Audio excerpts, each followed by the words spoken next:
And I think this is going to be a really interesting and hopefully mind-changing and even epoch-changing argument.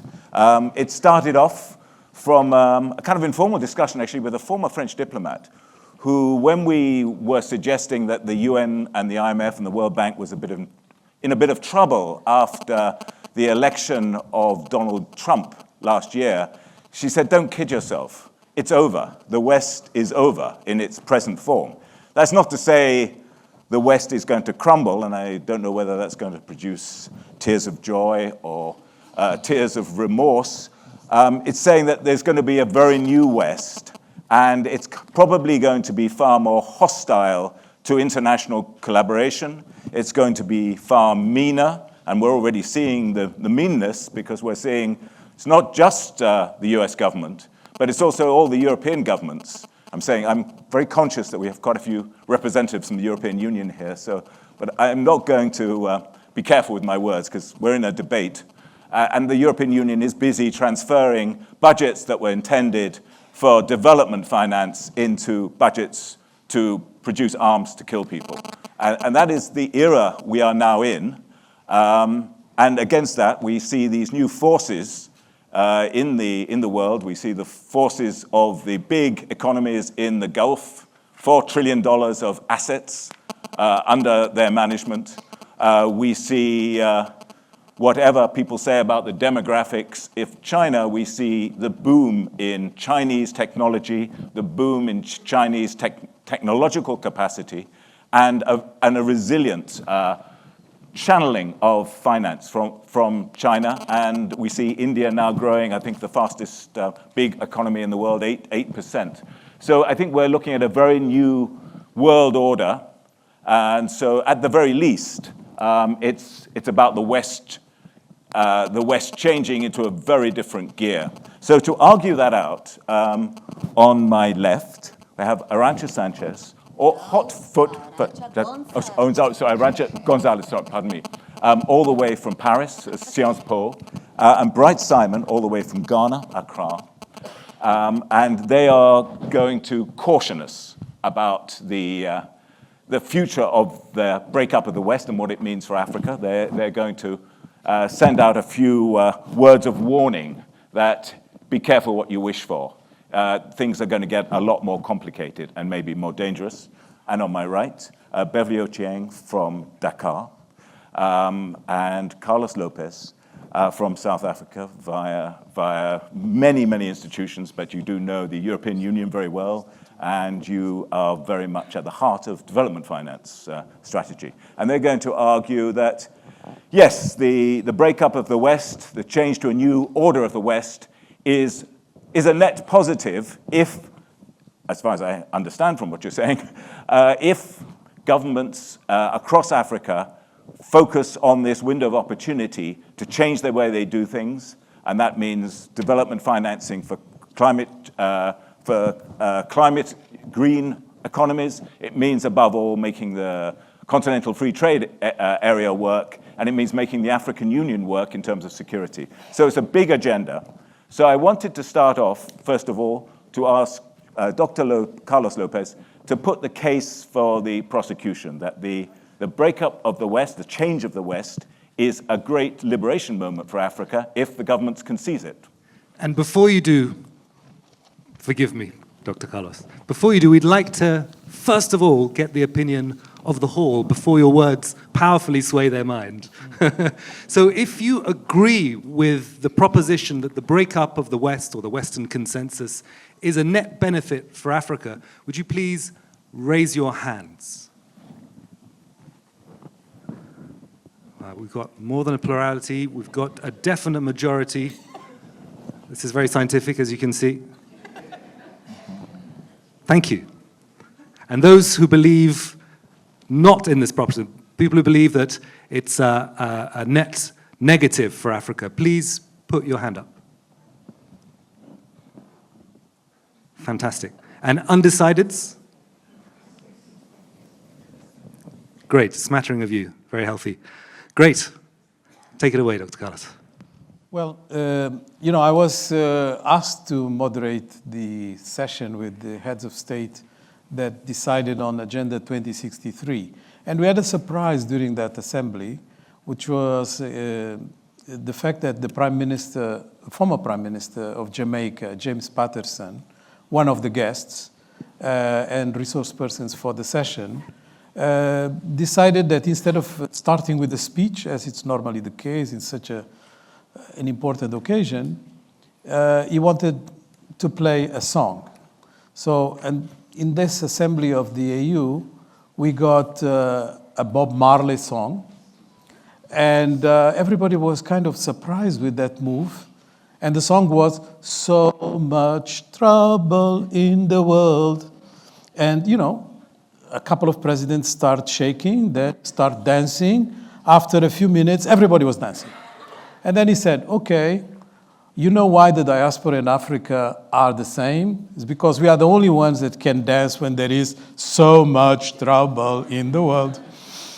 And I think this is sort of a metaphor of the moment that we are living now. So we kind of anticipated that we were on our own. What is crisis for Africa? Crisis is there all the time. You know, this is sort of a normal state of affairs. It's crisis, it's managing crisis. But something changed. And this is why we are here having this debate. One thing that changed is that we realized during the pandemic that we were really on our own. And I think for the first time, the leaders of the continent were obliged, because they had to explain why the vaccines were not coming, why we're not protected like the others, why we could not argue our case in terms of the international negotiations that are taking place.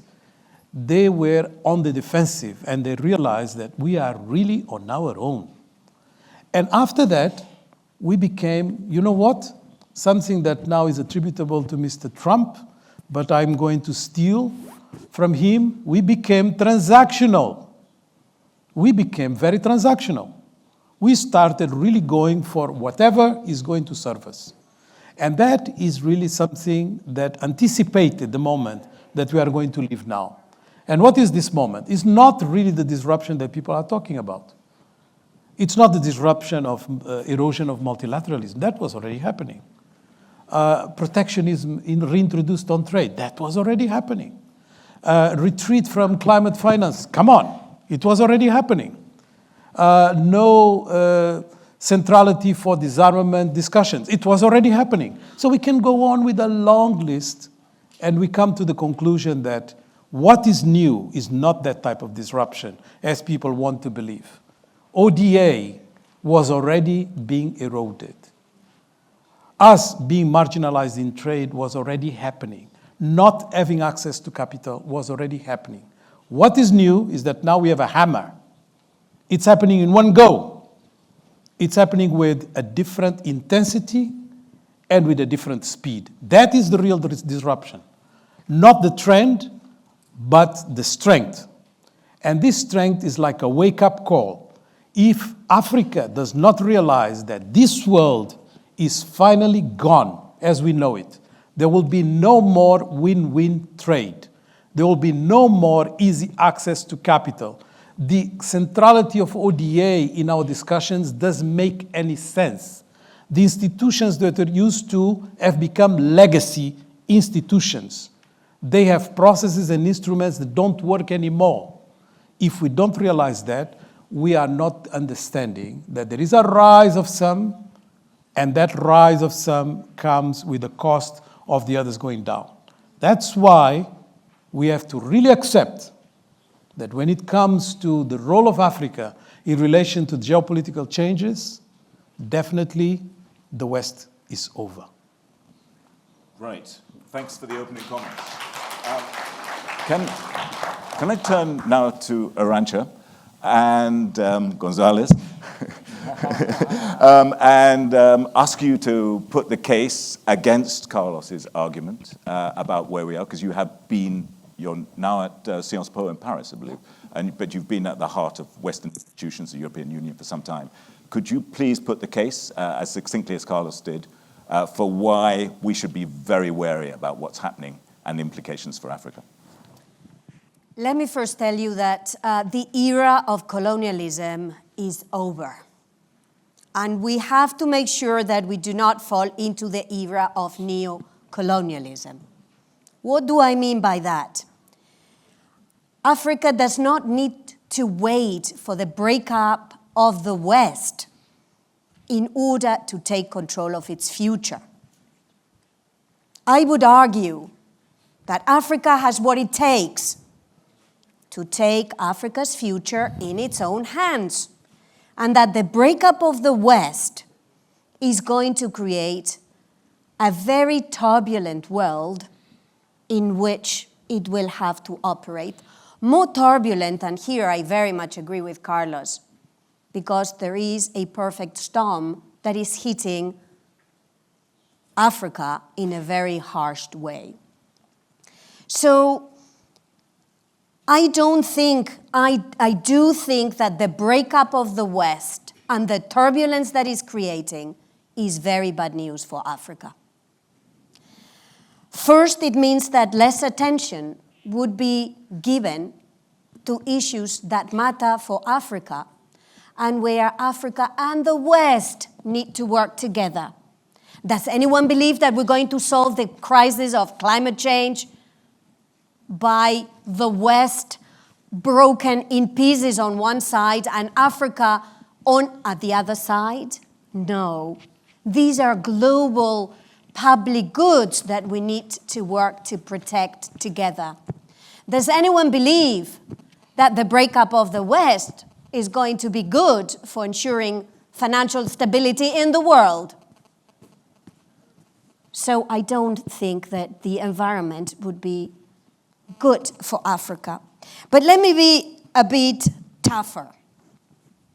Yes, the international order where we live is flawed. It had many shortcomings. It was in need of repair before the breakup of the West. But the question is a world of dog eat dog better for Africa? Really?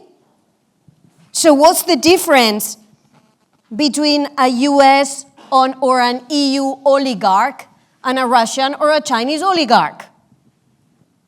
What is the difference between a religious supremacist in the West and a religious supremacist in the South?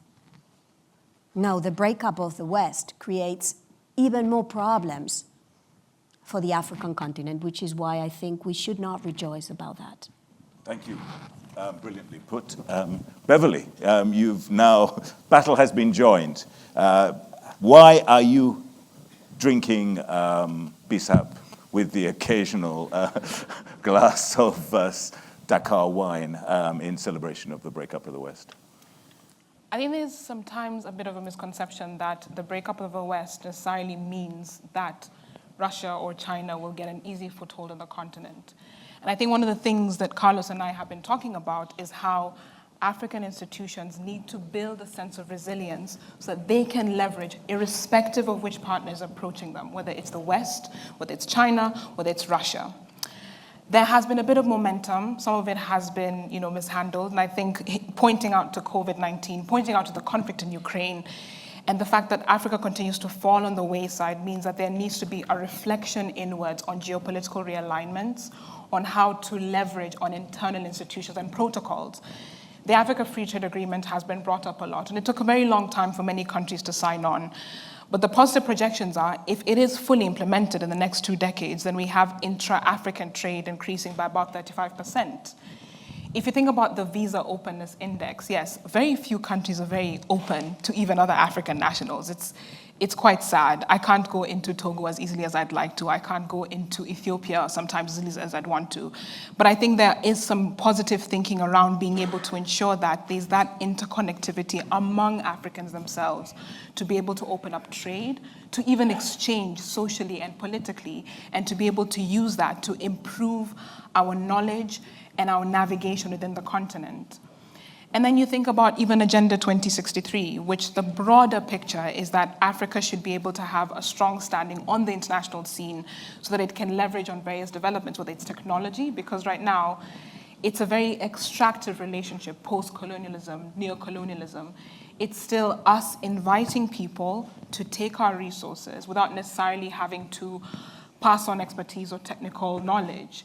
So I think that's the point of reflection for African countries now. It's when we have other parties coming into the continent, are they passing on that knowledge? Are they developing technology? Are they supporting local or pan-African climate initiatives? And then using that to then weigh with the West when we're at the table at the UN Security Council, the WTO, the G20, to then say, this is what we have, we're implementing, and we want to be able to weigh the same in these very long-standing establishment institutions. There is some headway. Now we have South Africa and the African Union as part of the G20, and that's taken years to come into place. We're still fighting to have a space in the UN Security Council because the majority of conflicts are on the continent, but we don't get to weigh around them on a plenary such as that. So I think it's about not necessarily just turning to another geopolitical power, but it's about being able to leverage our institutions and to be able to build institutional and technical capacity to then say that Africa is competent and capable of navigating an uncertain geopolitical future. Thanks, Beverly. Brilliant. She's taking up the gauntlet with you, Bright, and you are now the defender of the be careful what you wish for lobby. And I wanted one particularly because you do a lot on the commercial world, capital markets and so on. If you might be able to mention something about what the changes in the West private sector and the concentration of capital in the West and what that means for Africa. So as you say, we should be wary of the West breaking up and what that means for Africa and how those changes in the Western corporate world are going to affect Africa. Thank you, Patrick. I think, though, that this wonderful audience has not been very kind to our debating opponents. You should be giving them a standing ovation by now because the display of naivety is unbelievable. It's incredible. And yet you haven't done that. First of all, we have to start off by analyzing what is it that has caused this breakup of the West. It hasn't happened organically. There is somebody who is moving to the White House and has a particular agenda that many people have mistaken for isolationism, but it's actually a new consolidated form of mercantilism, of a new realpolitik of control by doing whatever he wants. And moving America to doing whatever he wants is exactly what my colleague here has described. It's a new world of chaos, and it's a new world of anarchy. Now, in that new world of anarchy, are you seriously saying that Africa is positioned to prevail? Let me give you a bit of history. It's called the Suez Crisis. In the 1950s, Egypt decided that it controlled the Suez Canal because it's in its territory, and that it will review rates and do everything that sovereign powers can do. Israel said it didn't like it. France and Britain teamed up together and invaded Egypt. It took the United States and Russia to rein in France and Britain. That created a fascinating reality. Europe was immediately told that it cannot exercise an imperialistic foreign policy without America's tutelage and without America's consent. This was the underlying structure of the transatlantic alliance in which Europe sacrificed its ability to project hard power in the world, came under the American nuclear umbrella, and then through its soft power exercise, implemented constraints on American power itself. So the transatlantic alliance is a balance of European soft power and American hard power. Removing or allowing that to shatter creates an incredible removal of restraint in the world of geopolitics. We seriously want a rearming Europe again? Go back to history. That is the interwar years between the First and the Second World War. Look at the pace at which Germany overtook the Anglo-Saxon world in the production of steel, armaments, and the rest of it. You really want to reactivate the Ruhr Valley? What that will mean is an industrial policy of this scale that will ensure that late industrialization societies like Africa cannot rely on an export-led strategy that the South Asians and others used to industrialize. We're already suffering from China and the others through their oversupply, making it very difficult for us to export. Europe deciding to implement industrial policy now because it needs to rearm and compete with the United States is the final straw that will break the camel's back. Let me give you 4 other reasons why you don't want Europe and America to abandon the mutual restraint ideology. 1, global cooperation on illicit financial flows only works because the West cooperates. Try as an African country trying to get UAE, Russia, or China to give you stolen assets back. Try that as Chad or Ghana or Zambia. The only reason why Caribbean tax havens will listen to anything at all is because the West cooperates and the West has the power to leverage. What is Africa's biggest problem now? Africa's biggest problem is that it's a net exporter of capital involuntarily. That capital that comes from multinational corporations not paying the right amount of tax, that capital that comes from politicians stealing money and putting them in tax savings, all of that money far exceeds anything we've talked about, whether it's in terms of development aid or climate finance, etc. The only way to get that money back, the only way to ensure that that money that leaks out stops, is cooperation with the West in its current form. The new West in which Europe competes with America and therefore can't collaborate on things like that will completely damage efforts to recover that capital and restore that back into the economy. On the area of carbon markets, climate finance, and the rest of it, what is Africa's biggest asset? Sequestration capacity. We have forests that can hold billions of dollars of avoided carbon emissions. But that only works if the compliance markets in Europe allow the interchange under Article 6.4 in the Paris Agreement. Why? Because Europe controls 90% of the compliant markets. Without cooperation, forget it. In a world in which unbridled capitalism means that Europe has to compete with America, what is the base of Europe restraining its industry through climate restraints? No. So the compliance markets will fall. That $900 billion is no longer available for Africa to leverage the Congo and the rest for. And the last point we will make is that Europe's regulatory superpower status, which serves as a constraint on America, allows Africa to intervene in technological sectors such as AI, where we are really behind. Why? Because Europe will slow down America enough for us to catch up. By introducing privacy regulations, by introducing regulations that prevent harm, etc., it forces American companies to be much more cautious in the way that they deploy this AI. Take that away, and you're going to have unbridled capitalism, incredible amounts of competition, leads to a pace of technology transformation that consigns Africa to the backwaters forever. Thank you. Wow. Right. Well, absolutely right. You've set the cat among the pigeons. Can we, Carlos, you're looking very, very suspicious of this. It sounds like an ambush almost. But 3 points. Can you, because actually all of Bright's major points are areas of your own expertise, which makes it very interesting. Illicit financial flows. He's saying that, the end of the West, forget it, folks. China and the UAE aren't going to give you back your stolen money. Forget that. I wonder if actually the West is actually giving Africa back its stolen money at the moment. I don't see much of it, but anyway. Abacha. I don't know where he is at the moment, but there's that. The climate sequestration and the management of these carbon credits. I think the European Union is controlling all that.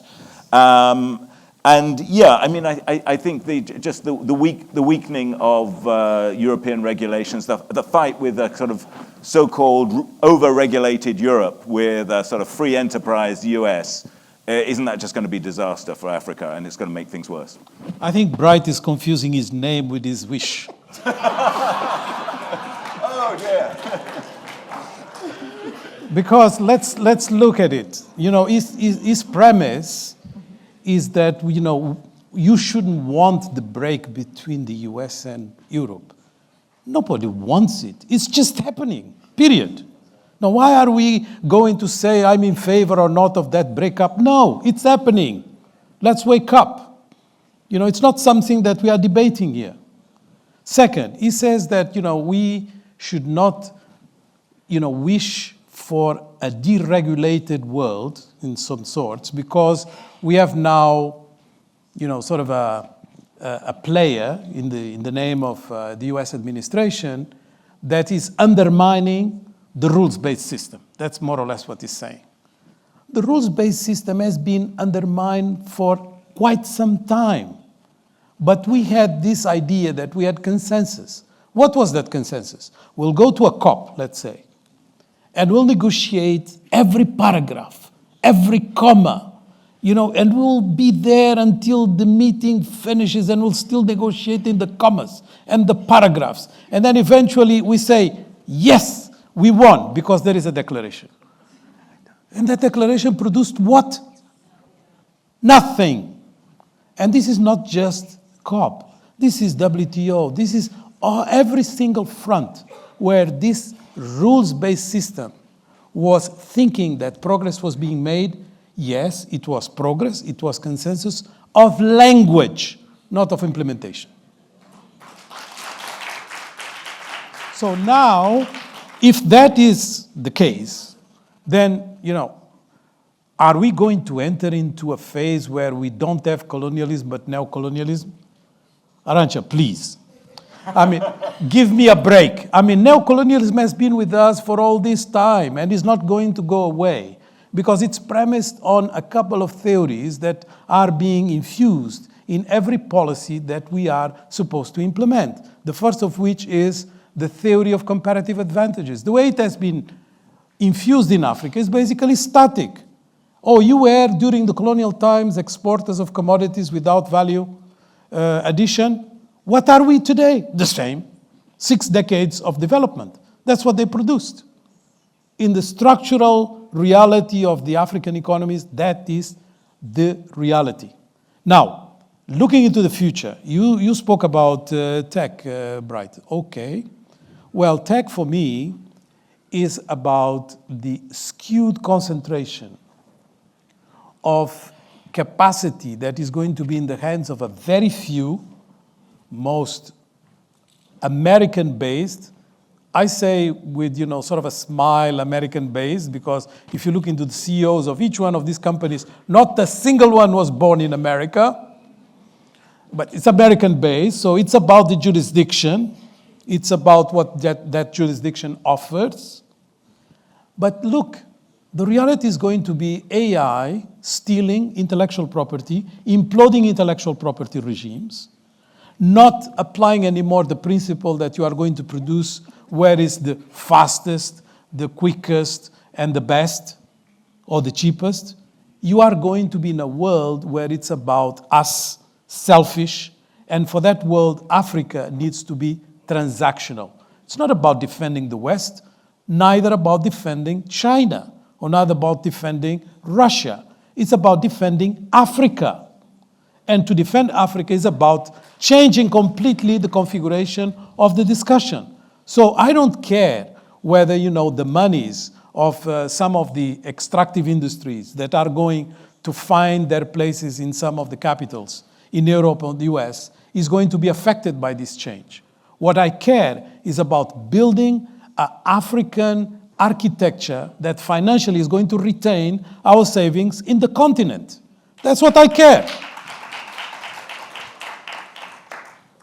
Well, Arancha, first of all, the neo-colonial point that Carlos just made, but the bigger point of your side of the argument is, I guess, in my mind, is if you've got this great agglomeration of global power in the West and it's beginning to sort of shatter and split off in different, what should be Africa's response? Should African states be, well, try and keep it together, guys. Let's try and keep the Bretton Woods system going. Let's try to keep the post-World War II order sort of more or less in train. The UN system needs a bit of adjustment, but nothing too radical. I mean, what's going to be the response if as you say, the wholesale breakup of the West into a hugely transactional US and a kind of, regulatory Europe is going to be terrible for Africa. What should African governments be doing?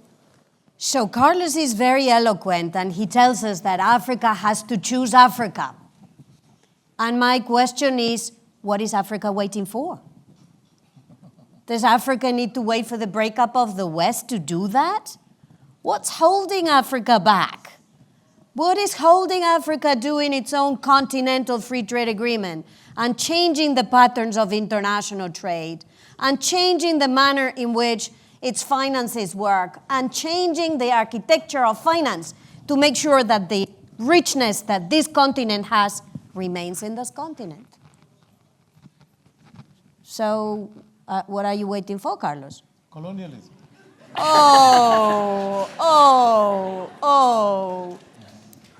Colonialism stopped the day you decided to negotiate very ably an African continental free trade agreement. You took this into your hands, and it was an amazing moment of Africa choosing Africa. But what has happened since? How many barriers still remain to intra-Africa trade? And who has to dismantle those barriers?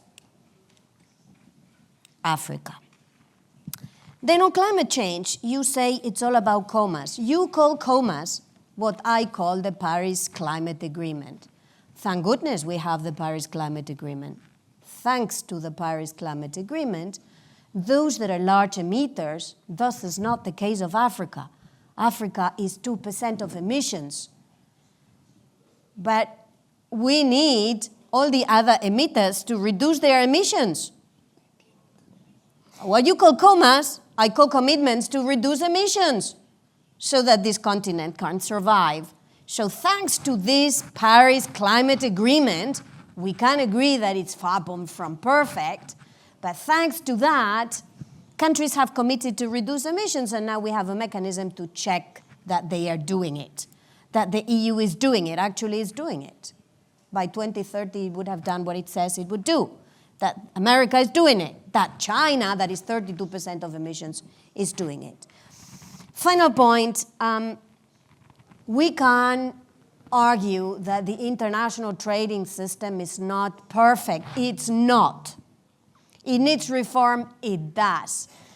But tell me one place where Africa will win a case, a dispute, against mighty US if it's not in the World Trade Organization. Tell me of a place that will discipline the subsidies that rich countries give to fish subsidies that deplete the African oceans if it is not in the World Trade Organization. So yeah, the world is imperfect, but it's better off, in my view, something imperfect is better off than something where it's a zero-sum world. Thanks. Right. Thank you, audience. You're really getting into the spirit of it. Beverly, the few pointers laid down by Arancha there. Perhaps on the WTO issue, in the general, the UN system. I mean, is the UN system terminally broken, and should we just reinvent it? And that's to Africa's advantage to seize this moment. Or we got to be really, really careful about deconstructing, IMF, World Bank, UN, UNIDO, UNDP, and all that stuff. Which angle do you approach it from? I think right now most countries are trying to pursue reform systems, especially with establishment institutions. One, because they still do heavily depend on them. But even in the thinking about, what is stopping African countries from being more self-reliant, yes, it is Africans themselves. Part of it is a leadership issue. There's a lot of pressure coming, especially from, I suppose, younger people who want more responsive leadership, who want leaders that are thinking about their social welfare, about their education, about their representation. And that also boils down to questions about what are the systems of dependency that have constantly put African countries at a disadvantage. The IMF is making quite a big comeback in various countries, Kenya, there's Senegal, there's countries like Ghana and so on. And some of us are from the generation just after the structural adjustment programs. I remember seeing retrenchment and families that were losing their livelihoods because governments had to make unpopular decisions to be able to meet the demands of Bretton Woods institutions in order to be able to support the economy, broadly speaking.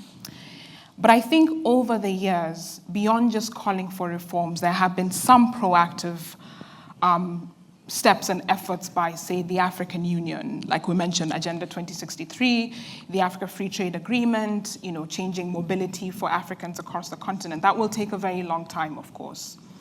Then there's been the calls for African countries to be better represented in the UN. When the Ukraine invasion happened, there was a lot of weight towards how many African countries were either voting for or against Russia, and how that was being weighed to make assumptions about their geopolitical alignments. Many countries actually abstained because, on principle, many countries prefer negotiations through crisis as opposed to just having a yes or no, which would shut down any sort of dialogue. That's a sort of it feels like political exclusion to make an assumption about why African countries voted as they did. They do have their own internal systems through which they mediate conflict. And sometimes establishment institutions do not take that fully into consideration. So in the end, it's not just as simple as, the West breaking up is necessarily a bad thing. We do not know if some of these agreements will be seen through to fruition, especially now that we're seeing a more unreliable West, with the US aid being withdrawn, for instance.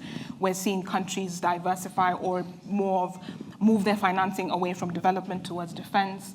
And we're seeing that European countries and even the US are more inward looking. And perhaps that's an opportunity for us to realign what we have institutionally to build it so that it actually does work for Africans, reflect on leadership, reflect on our the Africa Peace and Security Commission, for instance, being more responsive towards conflicts, being able to hold countries to account, and of course, whether African leaders are willing to let themselves be held to account to that extent. But do you think it's worth African states trying to make the UN system work? Or are you going to, say this is a moment for crisis, the old Western alliance is over, multilateralism is dead, so let's don't use our energies on something else, maybe the African Union, Peace and Security Council, and so on?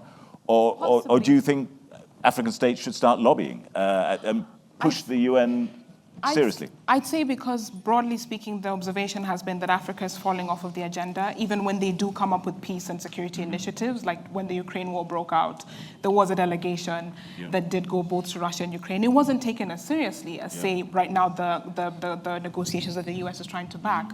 So I think because sometimes it feels like wasted energy, then it might be much more fruitful to then look at internal institutions and empower them instead. So Africa should become much more continental-centric, Pan-Africanist in its diplomacy. I suppose they should think about how to resolve internal crisis, then leverage that when operating with external actors. Right. What about that? Should Africa just sort of give up on the international system? It's not fit for purpose. It's outdated. Nothing in it for Africa. Africa should focus on stuff like free trade area, African Union peacekeeping, et cetera, et cetera. So let me what do you say to that? React to Professor Lopes for a minute. Now, the thing with grand academics is that sometimes, when they are in the weeds of the academic theories and the rest, they forget what the actual topic is. We did not come here to lament the collapse of the West, right? Nor did we come here to fix the West. The question is, will the breakup of the West be good or bad for Africa? Now, it's a very similar debate to the 1991 situation. Will the end of the Cold War be good or bad for Africa? And if you don't answer correctly, you don't have the strategic foresight to come up with the right solutions looking into the future. That's what we're facing here. If we don't predict properly whether the breakup of the West will be bad or good for Africa, then our strategic foresight will not be as efficient, will not be as far-seeing, and will definitely not be as transformative enough so that we can come up with the right counter and remedies to what will transpire. That is the debate. So our position on this side is that the breakup of the West will foment unbelievable chaos. It will foment significant amounts of anarchy, and therefore Africa's response must necessarily take into account that reality. Some of the things we definitely must do is what has been said. We have to assume that some of the established patterns that we have operated upon no longer apply.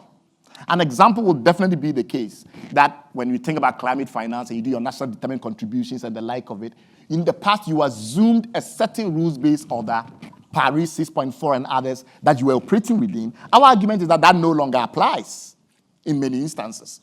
So that realpolitik requires you to rethink some of your assumptions about the world order. The transformation of a world order requires incredible amounts of foresight. Getting it right, therefore, matters. And that's the point of this debate. Trying to predict whether the breakup of the West will be good or bad for Africa, and getting it right in that prediction will shape the policies that we implement. If we think, oh, it's going to be great, it's going to be a net benefit, etc., we'll make certain policies. If we think it will be a net negative, we'll make certain other policies. That is the debate. So we, on this side, claiming that this will be really bad for Africa, are saying that the nature of our strategies for resilience must look back into history and attempt to craft remedies that reflect an anarchic world. Before the Peace of Westphalia, before Cold War, before the Treaty of Augsburg. These are historical patterns in the world. Many people don't know that the United States was at a Berlin conference when the world was being partitioned. There was no transatlantic alliance then. That shaped how the US approached those negotiations. Many people here may not know that the US refused to sign that treaty because its competitive interests were not met, even though it recognizes the claim of Leopold to Congo, etc. Now, if you know that and your history is sharp enough, you understand that an anarchic world requires a different kind of realpolitik. The question is, do our leaders in Africa have what it takes to respond to that realpolitik? And the starting point is recognizing the emergence of an anarchic world. That is our point of the debate. And how do they react to that? Do they stay engaged in the system, or do they go continental and just say, forget it? I mean, certainly some of the things like Arancha said, we should be doing anyway, whether the West is breaking up or not. If you look at those specific areas where the breakup of the West creates particular challenges, and an example would be the current situation in the Congo, where we now have a new dynamic of a country going to the United States, holding its critical minerals resource and saying, here is my critical mineral resource, America, help me out. That is what you see in an anarchic world. It's a world that the AU was not made for. It's a world that the AU cannot comprehend. And I'm saying that it requires us to rethink the assumptions. Because if you now know that that's what is going to happen, then we have to ask, what kind of club do you create for defense alliances? Turkey, UAE, all of them are signing different defense pacts, completely uncoordinated around the continent. Because our traditional posture has been to deal with the West, to control the world. That doesn't apply anymore. So we must now look at emerging powers and operate on a club basis and say plurilateral mechanisms for dealing with the world are the only reality. So the AU must invite Turkey, UAE, all of these people that are playing roles in Sudan and the rest to the table, forgetting that this can be done to the UN Security Council, because the UN Security Council is broken. That mindset does not emerge until you first accept the reality of an anarchic world. And that is the point we are making. But you're in danger of agreeing with Carlos, I think, right? No, we're not. No, there's a big difference. There's a big difference between saying that Africa needs to be strong and look inward and assert its regional sovereignty, and because of this or that. Our argument is that the breakup of the West precipitates particular sets of challenges that are not there if the West work together.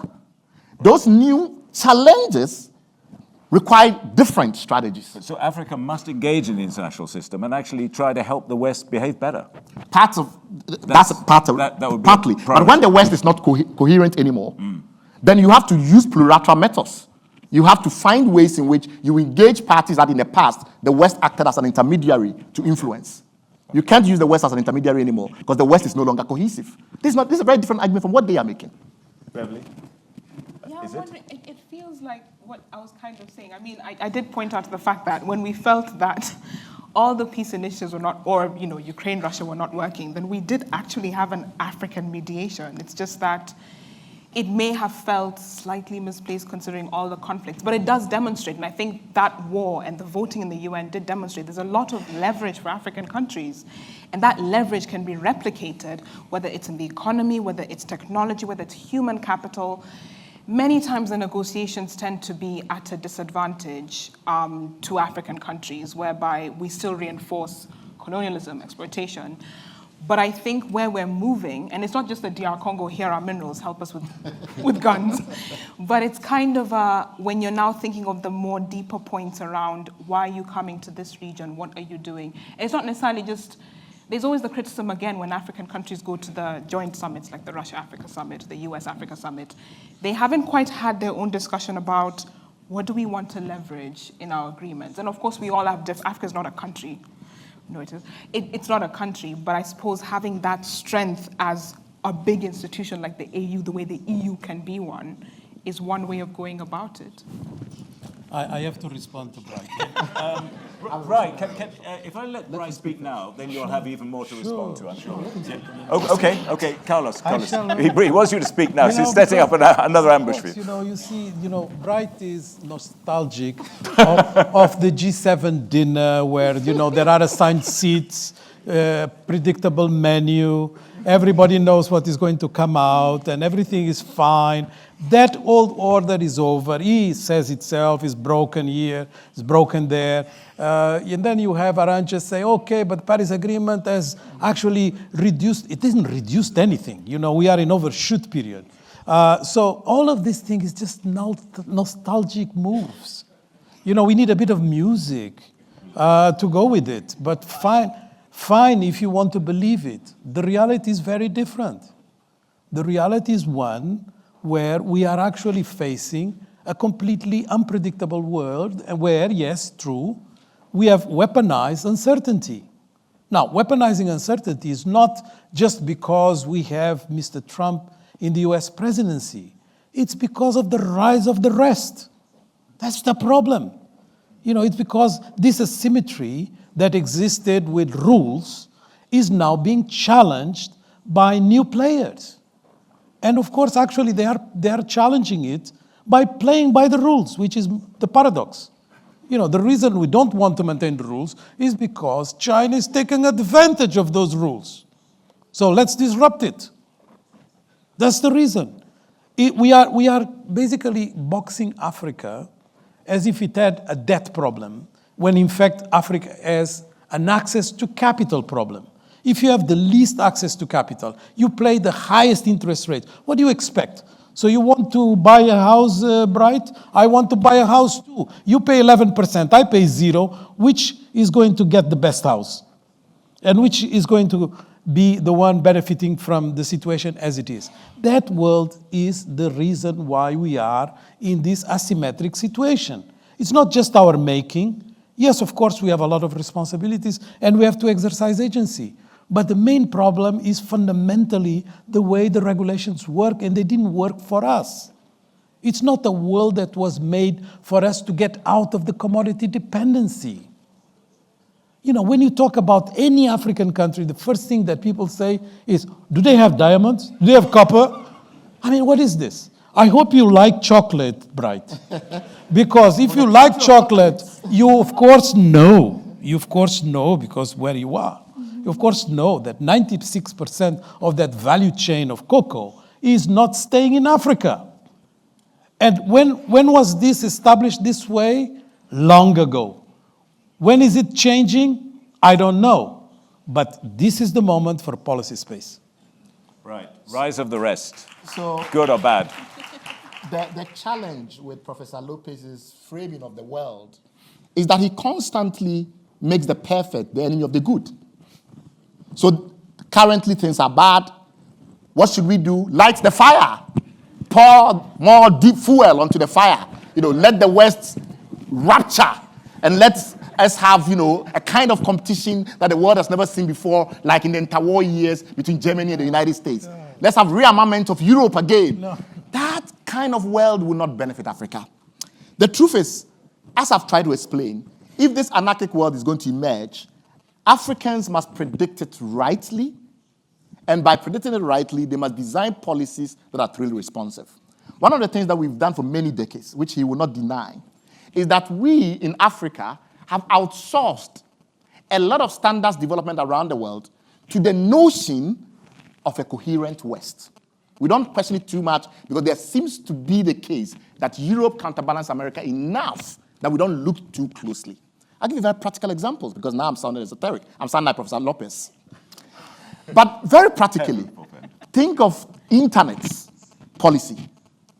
How many of us pay attention to the ITU processes in which things like IPv6 and things like that emerge? Very few African policymakers bother.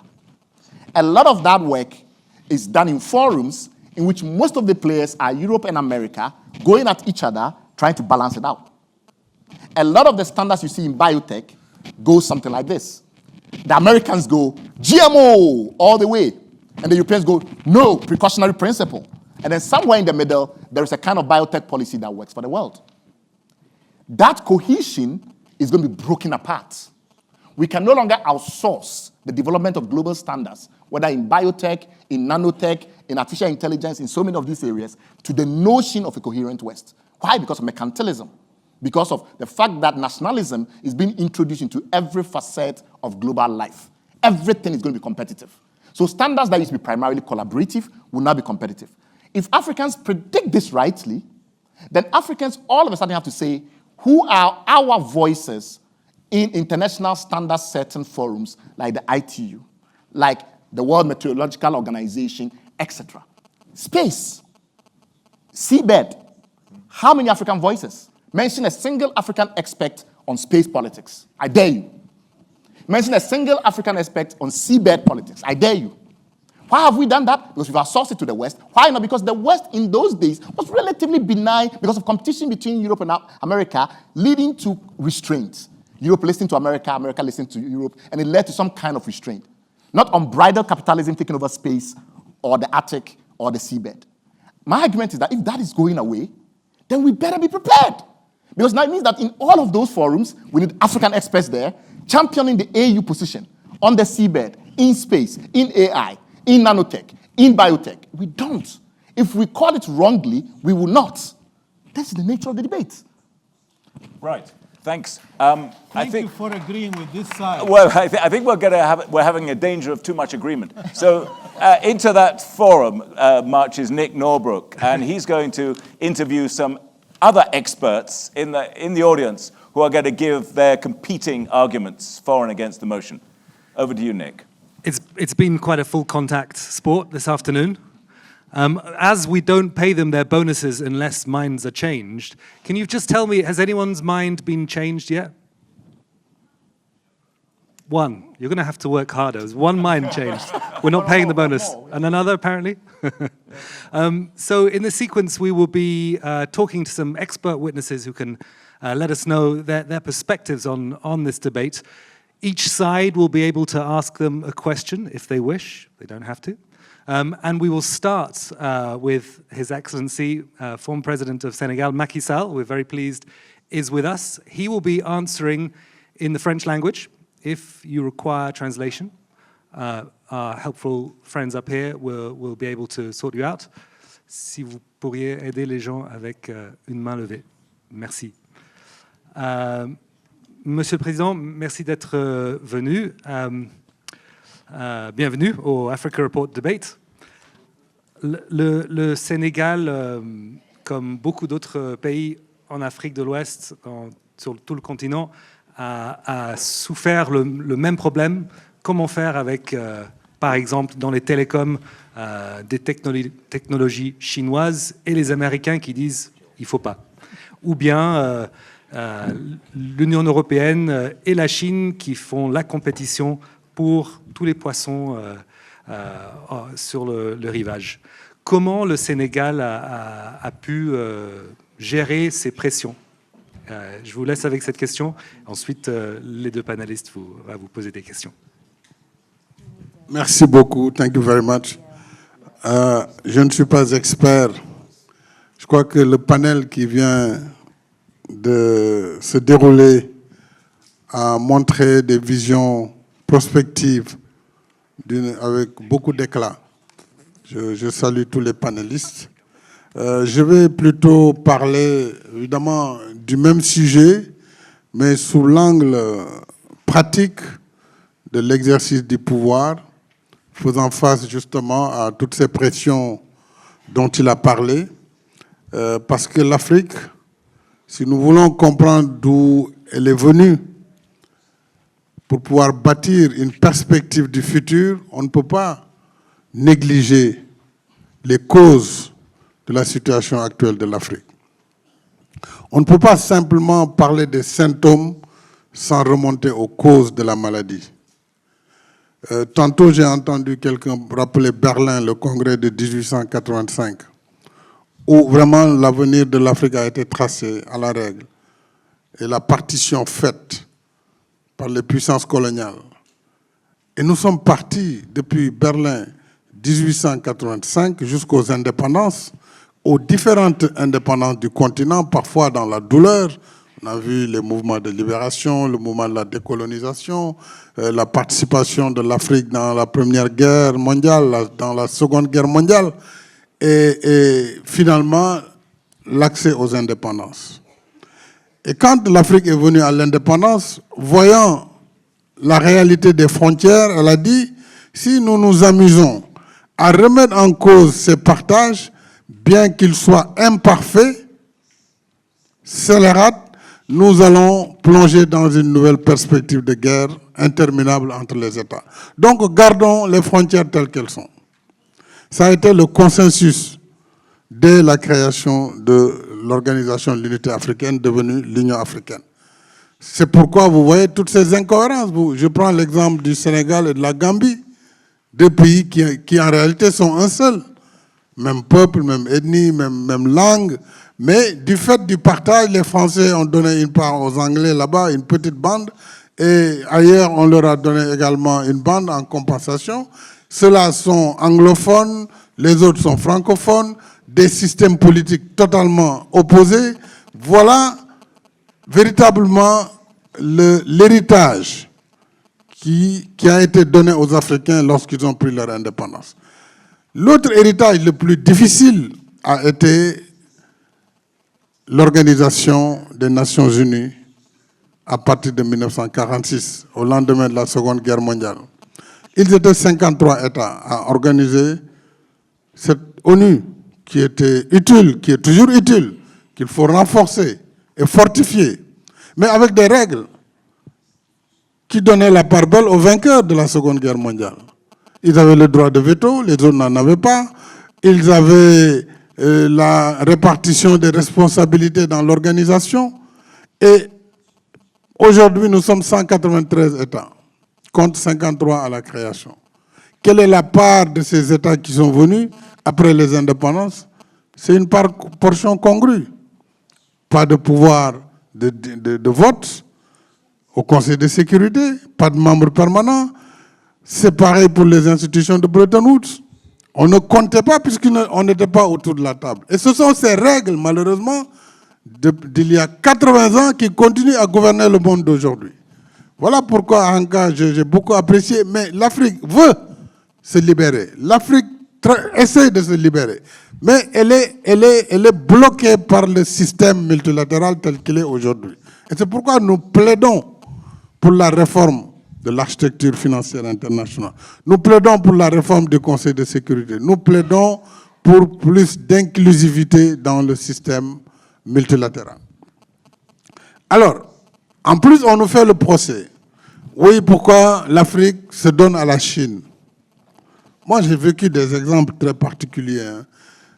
La Chine, jusqu'au moment où je vous parle, est le seul pays ou le seul partenaire, j'allais dire, bilatéral, qui accepte de trouver l'Afrique dans ses choix de développement infrastructurel. Parce que ça demande beaucoup de capitaux. Le chemin de fer, combien de réunions nous avons fait avec nos partenaires de l'Union européenne? Ils ont refusé même d'envisager la construction de chemins de fer. Je me rappelle de discussions très dures que j'avais avec un certain commissaire européen à l'époque. Il ne pouvait pas envisager la construction d'un chemin de fer. Ce n'était pas urgent, ce n'était pas important. Donc, le seul pays qui accepte d'investir avec nous sur l'infrastructure de développement, c'était la Chine. Les autres, ils étaient sur le software. Ou alors, ils te parlent de climat. Alors que le climat, ce n'est pas les Africains qui sont à l'origine de la pollution mondiale. Voilà le problème. Il est aussi simple. J'ai dit à nos partenaires de l'Ouest, mais si vous faites comme la Chine, vous nous trouvez dans nos schémas de développement. Parce que quand nous sommes assez matures pour savoir ce qu'il nous faut pour faire avancer nos pays et pour donner du progrès à nos populations. L'Afrique, c'est un continent de 30 millions de kilomètres carrés qu'il faut bâtir. Donc il faut des routes, il faut du chemin de fer, il faut des centrales électriques. Mais on ne peut pas le faire avec ce qu'on nous donne comme recette sur le climat. Hein, il faut faire du renouvelable. Où est-ce qu'on a vu dans le monde le renouvelable seul faire le développement de l'électricité? Ça n'existe pas. C'est une énergie qui vient en appoint, qui vient écrêter les demandes de puissance. Mais il vous faut une énergie de base. L'Europe s'est bâtie, s'est construite sur la base du charbon, puis du pétrole. Les États-Unis, c'est pareil. La Chine, c'est pareil. Pourquoi on veut refuser à l'Afrique ce même chemin de développement en nous orientant vers les énergies renouvelables? Encore que nous faisons plus de renouvelables que ces pays. Nous en faisons plus, et à nos frais. Donc, vraiment, je pense que la question, elle est peut-être pas bien posée, à mon avis, parce que l'Afrique n'a pas à choisir. L'Afrique ne peut pas faire de l'exclusion. Et c'est ce qu'on nous demande de faire. Il n'est pas question que vous soyez avec la Chine, sinon nous, on retient nos ressources. Alors que tout ce que vous dites cela traite avec la Chine. L'Afrique ne peut pas aussi accepter l'exclusivité. C'est-à-dire, vous n'êtes mariés qu'à nous exclusivement, pendant que vous avez plusieurs autres amours. Ce n'est pas possible. Donc, pas d'exclusion, pas d'exclusivité, mais l'Afrique, c'est pourquoi moi je ne suis pas dans ce discours qui consiste à dire l'Occident ceci, l'Occident cela, ou l'Orient ceci, ou l'Orient cela. Nous devons chercher le meilleur avec n'importe quel partenaire, qu'il soit de l'Ouest ou de l'Est. Parce que nous sommes dans la globalisation, nous devons regarder ce qui nous arrange en fin de compte. Donc qu'on soit avec la Chine, l'Occident ou je ne sais qui d'autre, ou la Russie, mais pourvu que nous tirions nos épingles du jeu, notre épingle du jeu. Et bien des pays, je les ai vus forcés et contraints d'aller vers la Russie. C'est le cas par exemple de la République centrafricaine. Un pays qui est attaqué par le terrorisme, on te fait un embargo sur les armes. Vous ne pouvez pas vous armer, comment vous allez faire?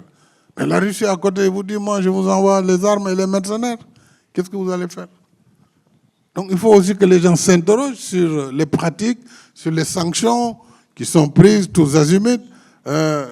Voilà, sans que cela ne soit forcément dans l'intérêt même de ceux-là qui prennent les sanctions. Et pour terminer, on a le cas de la Libye, un cas difficile.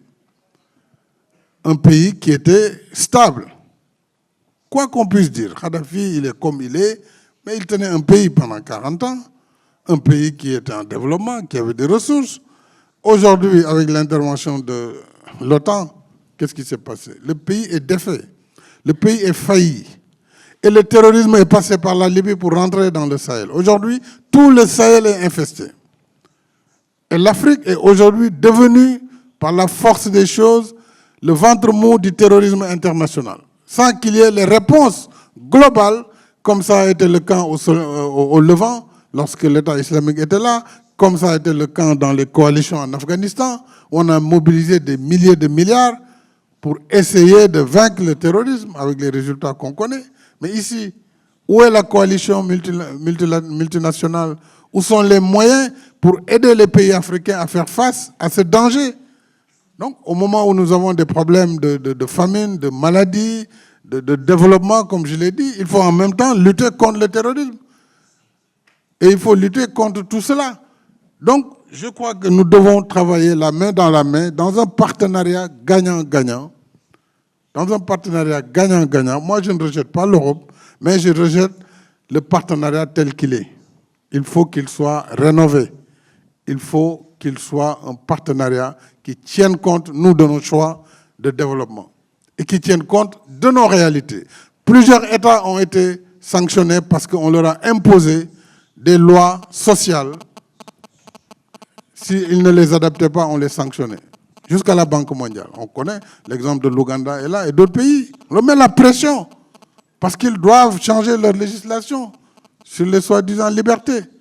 Donc voilà le type de choses qu'il faut enlever de notre partenariat. En ce moment, nous pourrons bâtir vraiment quelque chose de positif, que ce soit avec l'Occident, avec la Chine ou avec n'importe quel autre partenaire. Moi, je vois comme ça l'avenir de l'Afrique. Mais pas en antagonisme, pas adhérer forcément au BRICS+. Certes, c'est important, c'est un groupe de pression, mais sans rejeter aussi forcément l'Occident. Mais il faut qu'on modifie nos rapports avec l'Occident pour pouvoir tirer le meilleur profil pour toutes les parties. Je vous remercie. Merci beaucoup.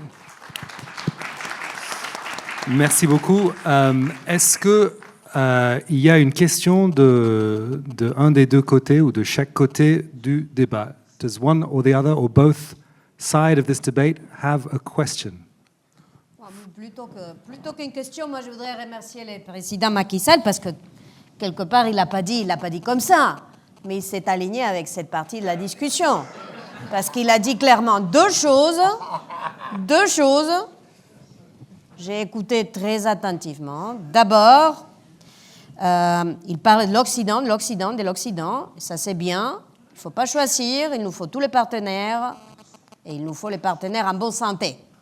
Allez, je mets ces petites en bonne santé, même si vous ne l'avez pas dit. Mais j'ai cru comprendre que la stabilité de l'Occident, c'est plutôt une bonne nouvelle de votre point de vue. Et l'autre, c'est quelque chose sur lequel nous avons beaucoup insisté, qui est que c'est clair que le système international est cassé, qu'il faut le réformer, mais que c'est mieux d'avoir un système réformé et le réformer que de ne pas l'avoir. Donc merci beaucoup, Monsieur le Président. Well, I thought it was only Bright that was confusing his name with his wish. Apparently, we have a second. What President Macky Sall said, the way I understood it, is very, very different. What he was basically saying is that we are not after just vote and representation. We are about changing the way things work.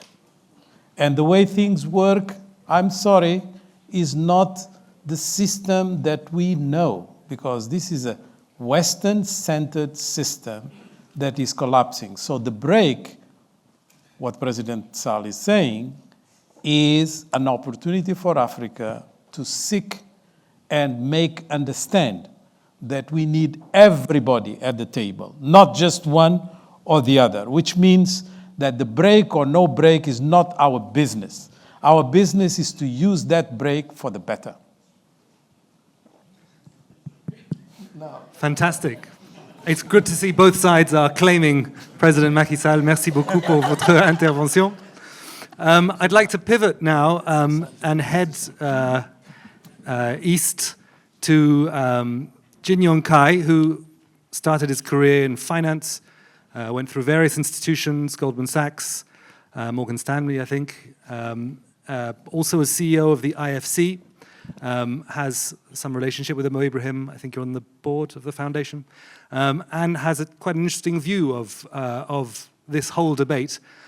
Maybe we could start with what's happening in Hong Kong, which has, opened up, the export agency has opened up a couple of representative agencies 18 months ago, one in Kenya, one in Egypt, maybe a sign of a changing Chinese relationship or desire of a changed Chinese relationship with the continent. Tell us a little bit about how you're seeing the debate, and then the panel each side can ask a question. Thank you. I think the debate, I think we talk about almost like black and white. I think we got to analyze what happened, right? I don't believe the total collapse of West is good for everybody. We need order. And in spite of the narrative provided by New York Times and all the Western media, as if China trying to compete, trying to win this battle, which is not true. China wants to have a healthy relationship with US, with Europe. And we need to jointly create a better world. I think if you look at President Xi has been emphasizing instead even today, what is the principle between China and the United States? 3 things: mutual respect, peaceful coexistence, win-win collaboration. That's in spite of the US trying to kill China on technology, anything you can imagine, but we view this as a temporary. We do believe eventually, hopefully there's no hot war. We're going to settle for a new paradigm. I think the paradigm, I agree with President Macky Sall. We need to figure out a way how to deal with so-called global public goods issue. But as far as Africa concerned, I think we can debate about all these other things. We need to focus on the basic things, which is jobs. Without creating jobs, everything else is all hot air. We can debate winning, who is losing. What is the key on job creation? I absolutely, for Africa, energy has been my passion. President Macky Sall touched upon the most fundamental issue. Without electricity, we're not going to be in the modern world. We can't compete. Let's focus on that and work with European partners, work with the Chinese. I will tell you one thing is very interesting is, in my job in IFC, right now I'm trying to do infrastructure emerging markets. There are plenty willing partners, including President Xi. I met him a couple of times. He keeps saying, let's do something together with the US, with Europe, for Africa energy. So my view on this is talk about Hong Kong. Hong Kong is interesting, trying to make a transition from very focused on mainland China, but focusing on global as a channel for financing. But fundamentally, I think we need to figure out a way to make financing of infrastructure in Africa as the #1 priority. When you make that happen, use that as a guiding principle to seek partnership. I don't believe the European partners or US, and there are a lot of good companies in the US, we need to create a condition for them to come to Africa to fix the gaps we have on infrastructure. And then gradually we are going to build a kind of a value-added economy and create the income. That's really the only way I think we can move on. Rather than looking backward, we need to look forward. So that's all my contribution I can say. Thank you very much. Are there comments or questions from either side of the panel?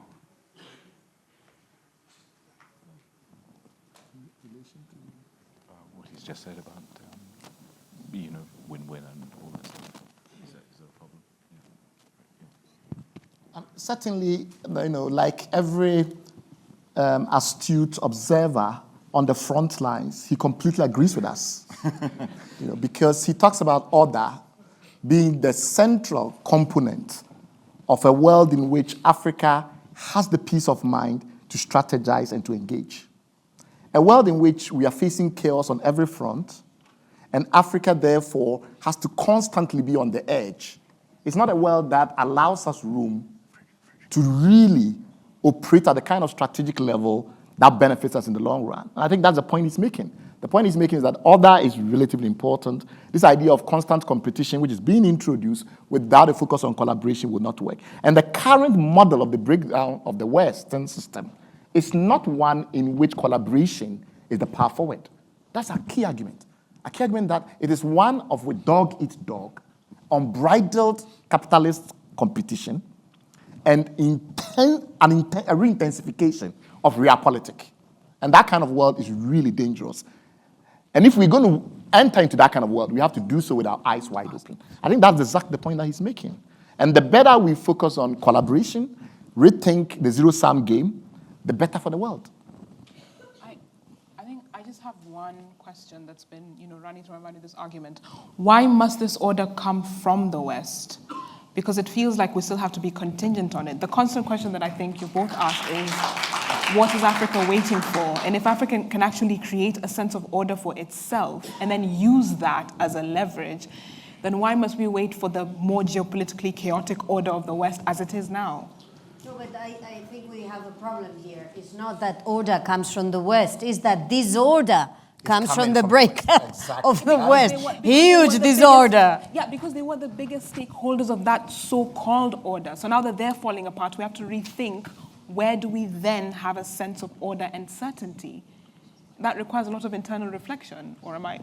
I thought the disorder was coming from the US administration. That. The Oval Office, even.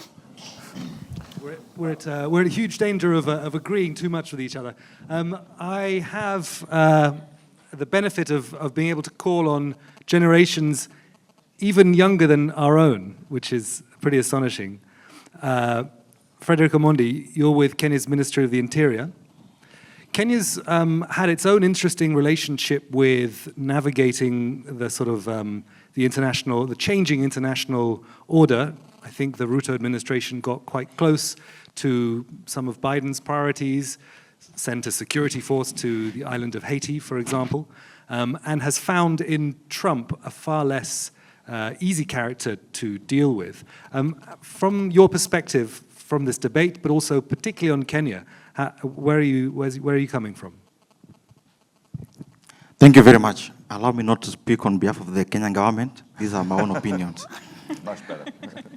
On behalf of the millennials and the Gen Zs of the African origin, from Haiti to Papua New Guinea, from Morocco to Cape Town, the thing is, we are tired of this curse of unemployment. We are tired of this curse of poverty. We are tired of this curse of poor infrastructure, of ill health. Why is it always Africa? And after proper observation and analysis, we came to the realization that for all these problems to be solved, one thing seems to be the common factor, and that is money. Money is very important for us to solve most of these our problems. But then again, money is an artificial creation. It's not a natural thing. Somebody somewhere sat somewhere to come up with this concept called money. Before the colonial era, Africa largely did not have this concept called money or currency. It's a creation of the foreigners who came in. They're the ones who create money.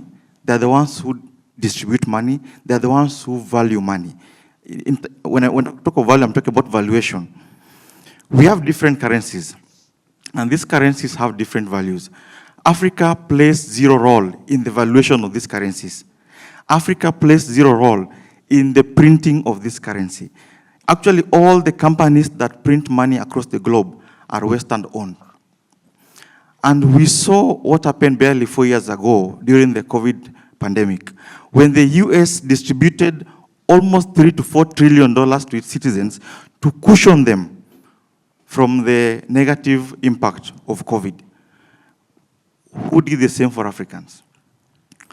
And had any African government attempt to do the same, the value of our money will have seriously depreciated, which means that we have fellows somewhere who are controlling all this behind the scenes. The rise of Trump for us as millennials and Gen Zs is actually a blessing. And it's our prayer that we could have more Trumps in Africa. Because, you know, we've had a very skewed relationship with the West for a very long period of time, where you approach our few leaders at the top, give them loans at very exorbitant rates, negotiate with them on how they're going to steal half of it, and use the other half to bring development in quotes in our country, and then make the rest of us pay that money for the next 30, 40 years. That is unacceptable. So what is the solution? Our proposal is this. There is need for Africa or Africans to begin to have a say in how money is printed, is valued, and distributed. And if the West, who have the technological know-how, are not going to sit with us on the same table as brothers and sisters, because they have the technological know-how, we have the resources, then we will be forced to move eastwards and see if Russia, China, or the BRICS can do the same. If they are willing to partner with us, then well and good. Because in the next 10 years, we're having a scenario where Africa's population is going to explode. These guys want jobs. These guys want better lives. How will they do it when they don't have resources? I'm not talking about natural resources, I'm talking about resources and the value of money. Because at the end of the day, every resource that we have is valued based on money. So money is the underlying factor here. If we can be able to access that money, it means there's a possibility that our lives and livelihoods will likely improve. So I'm in agreement with what both sides are basically saying, but I tend to lean on the side that thinks that by the rise of Trump and the disintegration of the West, Africa can actually rise to the occasion, take that as an opportunity to re-strategize and to redefine its future. And we are the ones who are going to do it. If you don't do it, we are going to do it. And look at carefully what's happening in Africa right now. Look at the rise of the young guys in Burkina Faso, in Niger, in Chad. And trust me, that wave is going to sweep the entire continent. The youth are highly literate, they're enlightened, they're empowered. All that they lack is the resource. If they come together, they're going to shift and turn the tables. So what I'd suggest the World Bank and the IMF to do, Bretton Woods, because I know they fear losing that power. Yeah? It was formed in the 1940s when most of us were not even independent to begin with. So these countries got independence and found them there, and they were really dictating the terms. I'd suggest that the Bretton Woods institutions accept that change is coming, and they modify or change their ways of transacting with Africa. Because if they don't let Africa sit with them on the table as brothers and sisters, then Africa, which has 54 countries, the moment we unite with Asia, we'll have the numbers. And remember, money is as important as to the extent to which it is accepted. So if Africa and Asian countries come together and accept a new currency, then we are going to kick World Bank and the other IMF, whatever, out of the system. Thank you. Thank you very much. Some timely words there. I'm not going to let you respond immediately because the Africa report always finishes on time. And we have a hard stop at 5 o'clock. And there are several voices which I wanted to include before, and then we can have a summing up and a vote, if that's okay. Trevor was the first off the mark, and Célestin Diallo is next. Thank you. When the debate started, I was firmly on my good friend Lopes' side. And then the more the debate went, I was shifted that side. By the time the debate was done, I was firmly in the center. What does that mean? What does it mean to be firmly in the center? It means it is time for Africa to lead. It is time for Africa not to take the cue from the Americans, the Chinese, and the Russians. It is time for Africa to lead based on principles, fairness, justice. It is time to lead based on African values of Ubuntu. You are because I am because you are. It is time to lead because we're a compassionate people. We're a loving people. It is time for us to create a humanity that cares for human beings and for the environment. It is time for us to show the world that we are human beings, we care, we love, we are compassionate. None of these things exist in both Carlos Lopes' very compelling arguments and the arguments from this other side. Good people, we can lead. If we lead from the heart, if we lead compassionately, if we lead as principled people. It's not easy to engage with because we've been taught that win-lose is what we ought to be engaging in.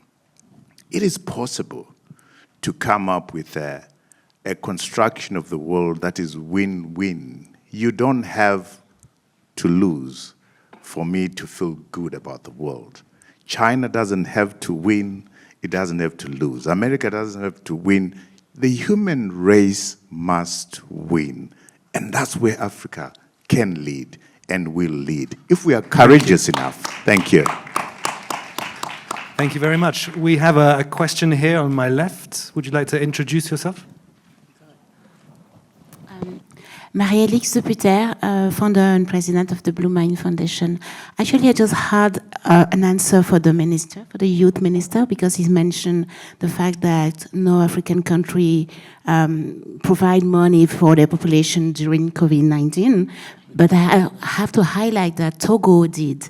And you can find everything about it it was like the Novice program, and they reach out like almost 19,000 people. So 19,100 people, près de 900 000 personnes. So yes, we can, and we are already doing it. So I'm just want to say that I'm Team Carlos. Africa can, and we are already doing it.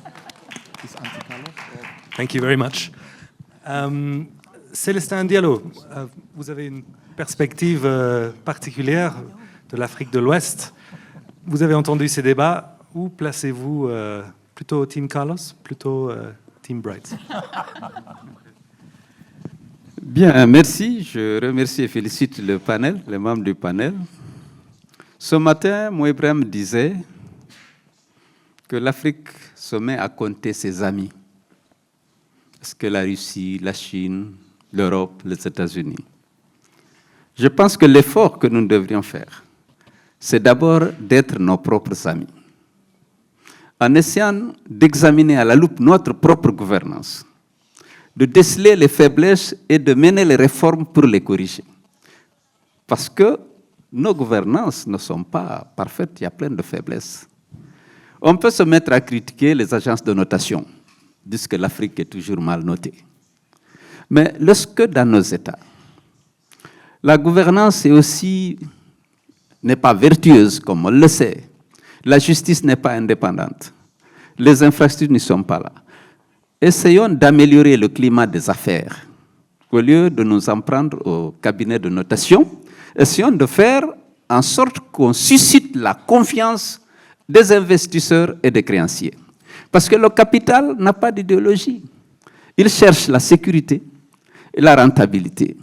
Pour que quelqu'un investisse dans un pays, il faut qu'il sente que son investissement est en sécurité. En cas de conflit, il a un recours sur lequel il peut compter, une justice qui dit le droit. Un créancier a besoin de s'assurer de la solvabilité de son débiteur. Lorsque ces choses-là n'existent pas, c'est difficile d'inciter les gens à investir ou à prêter.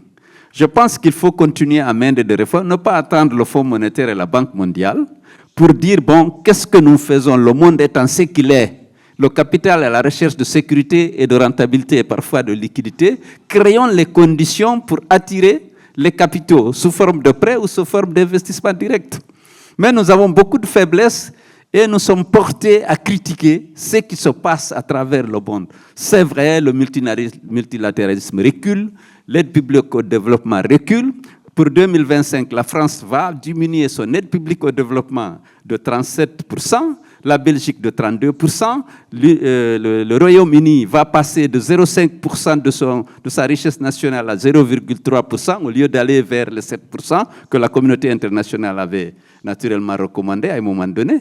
Mais essayons de faire en sorte que nous nous réconcilions avec le privé.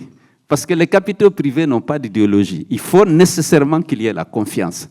Aujourd'hui, nous sommes en face d'une situation, la dette souveraine, on a des problèmes. Le rééchelonnement à travers le Club de Paris, l'initiative PPT au niveau du Fonds monétaire et de la Banque, il a fallu une volonté politique forte au niveau de la communauté internationale. Celle-là n'existe plus, cette volonté politique de vouloir promouvoir une solidarité internationale pour réduire les disparités de développement entre les pays. Il faut que l'Afrique, comme l'a dit Mo ce matin, se prenne en charge. Comment accroître la collecte, les ressources budgétaires à notre niveau, comment lutter contre la fuite des capitaux, comment accroître la pression fiscale dans nos États pour que nos États puissent effectivement disposer de ressources. On va critiquer, proposer des réformes, être membre du Conseil de sécurité, demander plus de compréhension et de solidarité vis-à-vis, mais faisons encore l'effort d'abord chez nous. Au lieu de compter nos ennemis, soyons nous-mêmes nos propres amis. Merci beaucoup. Merci pour cette intervention. I suspect both sides will try to claim Célestin Diallo as well. Merci beaucoup. A final question/intervention from the floor. Anyone else? You are in the right place at the right time. Please introduce yourself. Thank you very much. My name is Laya. I'm here for the Kofi Annan Foundation. I think there are some dimensions, I think, in the discussions that we need to take into account because they are very important in shaping the behaviors and attitudes that will be determining, how we will be entertaining relationships, between Africa and other partners. And some of those are really not, hard facts, They may be emotional, they may be, I would say, related to disappointments, that we have, experienced, and maybe even some disillusion. Disillusion in global solidarity, disillusion in the type of partnerships that we have. And that has been tested. I don't think that the world realized until today the level of disillusion, that the COVID pandemic has caused, on the African continent. And I think the key word there then is a trust which is being eroded. Very easy to do, but to rebuild it, will require much more effort and much more time. And the second issue is, related to what is called now sovereignty. And I will highlight that maybe through only two lenses that are the ones that maybe I know best. One is on the health side. We realized that we were importing 99% of all the drugs and the medical supplies that are needed to cover, the health needs in Africa. When we were hit by the COVID pandemic, some partners said, don't worry, we will share supplies, but nobody shared. I cannot reproach anybody to have the interest of your own citizens as a priority, but there was absolutely no need to hold 150% of supplies that you need, while other parts of the globe couldn't even cover 3%. And everybody was telling us none of us is safe until we all are. And nobody is believing in that anymore. So the key then becomes, sovereignty. And that sovereignty, has to be applied in then satisfying the fundamental needs on the African continent, first of all. And that will be determining the behavior and the attitude that we will have, vis-a-vis the partners. But I think there is something also else that it lies entirely in Africans' hands. This continent is crying for peace.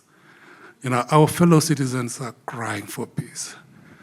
We are giving them humanitarian supplies, they appreciate. We are providing them with water, sanitation, hygiene, they appreciate.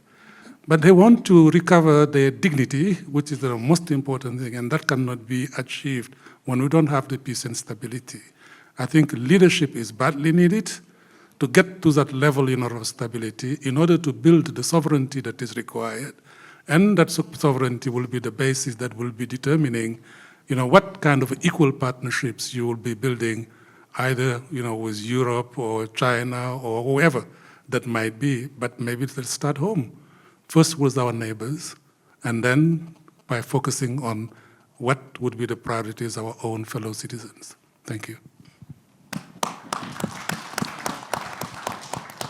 Thank you very much. And for everyone who wants to contribute, I'm very sorry we are out of time because we need to do the grand summing up.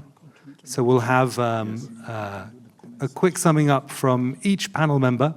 We'll respect the same order. And after that, we'll do the vote. Exactly.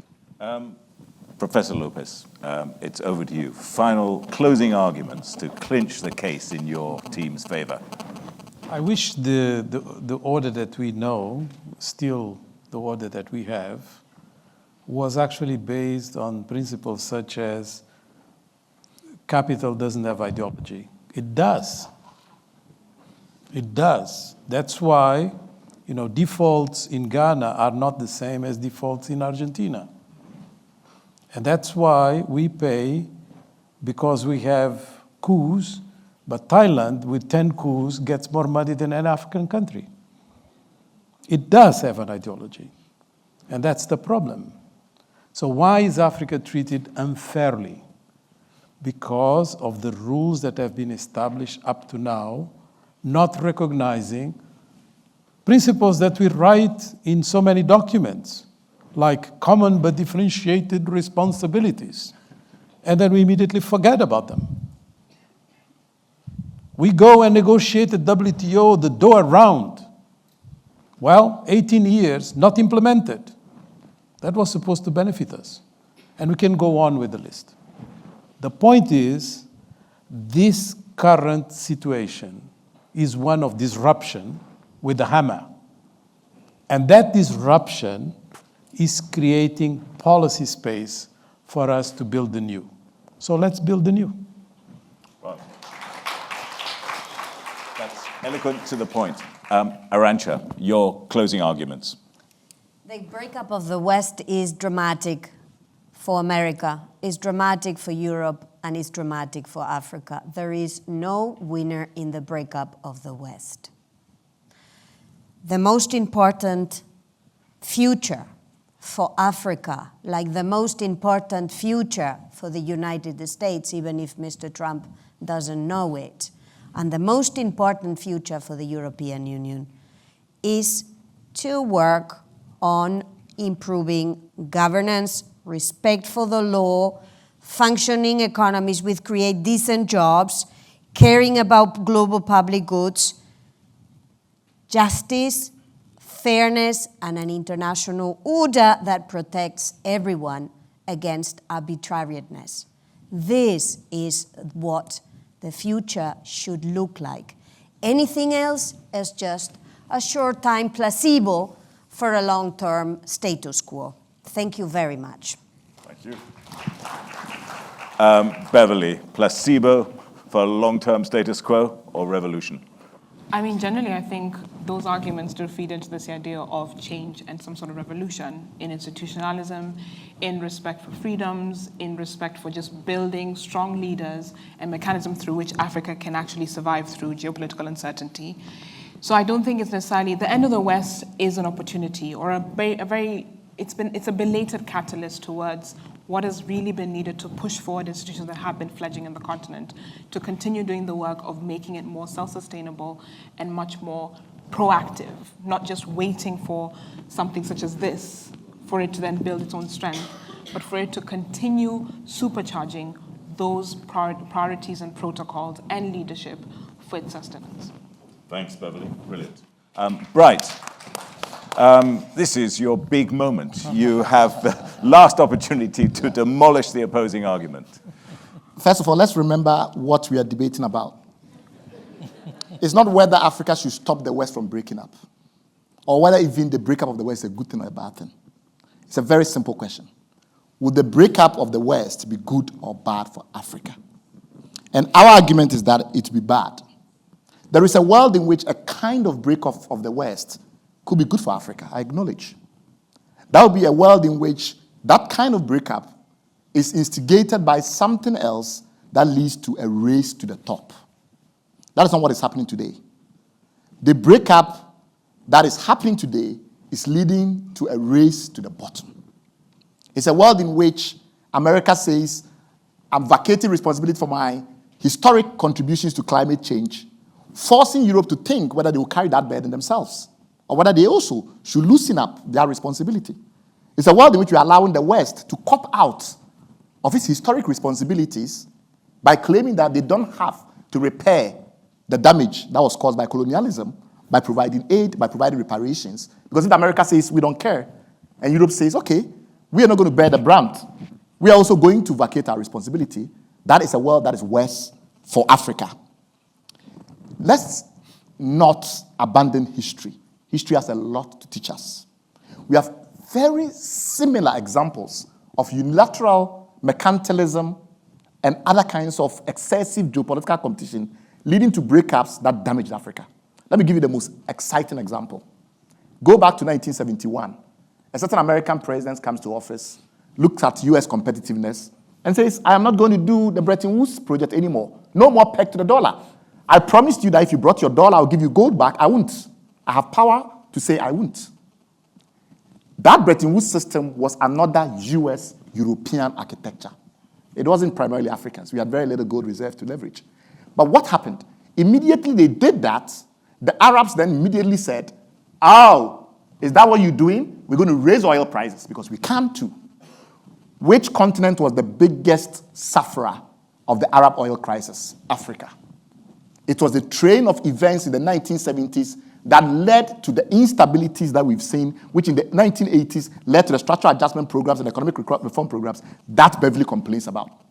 If you listen to this side of the debate, what you are doing is subjecting yourself and submitting yourself to complacency. You are going to say, oh, in this chaos, Africa will emerge strong and powerful and do good things. What they haven't done is shown you a single way in which that can be done. Not a single way in which this breakup of the West opens up some particular path for Africa to thrive. Think about it. They've said so many things, but not a single pathway. What we are saying is that first assume, from a strategic foresight point of view, that the breakup of the West will cause chaos and anarchy in the world. And therefore, Africa needs to build its resilience with that in mind. Anything we've outsourced to the West, we need to bring back home. And primarily in areas like Sanda settings and the like, we will need to figure out our own way forward. Right. You've had probably 3 times your allotted time. Can I just, in the interest of balance, before we go to the vote, can Beverly or Carlos, do you have anything to say? Or you're okay with that? No, I'm not okay with it. You're not? Okay. No, go ahead. No, just that he's actually just continued to make our argument for us. The thing about building institutions through uncertainty is what we've been arguing. But yes, and just one sentence. You said that we have not proposed any single passageway. That was not a debate. And you were the one reminding us what the debate was about. Good or bad? Okay. I think it's your choice in the... Nick, over to you. So if you believe, and now we have, everyone's been claiming what this debate is about, we have it now on the screen. If you believe that the breakup of the West is a net benefit for Africa, please put your hands up now. Just one hand, mind. If you believe the breakup of the West is a net benefit for Africa, please put your hand up. And if you believe that the opposite is true, please put your hand up. I would say that has gained ground in the space. It's still a minority, but it has definitely gained ground. And so both sides can claim victory.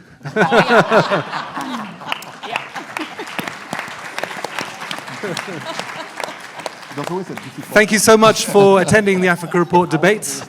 Please give a big round of applause for our fantastic panel.